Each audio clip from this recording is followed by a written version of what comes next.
When the script will finish, you will see this statistic message. And now you can hide the original point cloud and check these clusters, separate clusters, and work with each. First step in data preparation, of course, should be the classification. So for that, you can just select the point cloud and run auto classification tool, select the indoor model for the classification, and then just run. After it will be done, then split point cloud by attributes.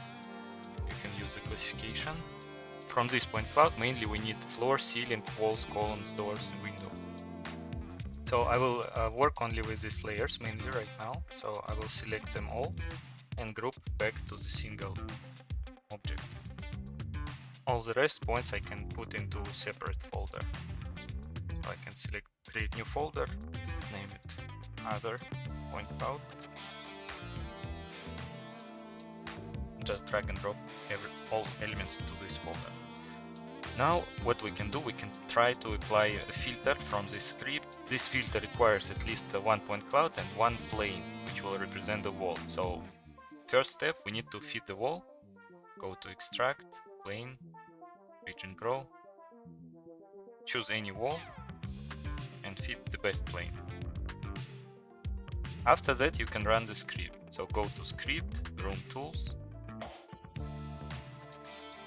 Select the first option, cloud mesh point, clouds wall segmentation, and execute it. The script will ask you to select the point cloud first, and then it will ask you to select the wall, which represents this plane.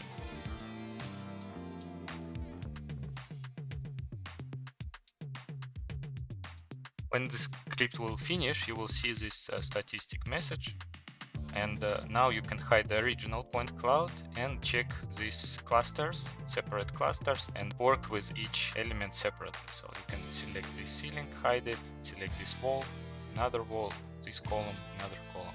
So each plane right now here represented as a separate cloud. This will be needed for next step. And here you have three different folders.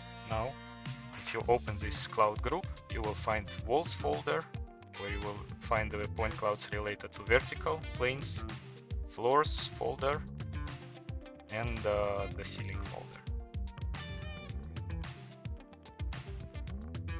If you have any requests or feedback about the improvements, you can fill this form on the site. So just click to this button and just fill this form. It will ask you to enter your email address, specify which tool you used, suggest improvements, and if you upload your data to any cloud storage, here you can put the link for this data so I can test it with your own data.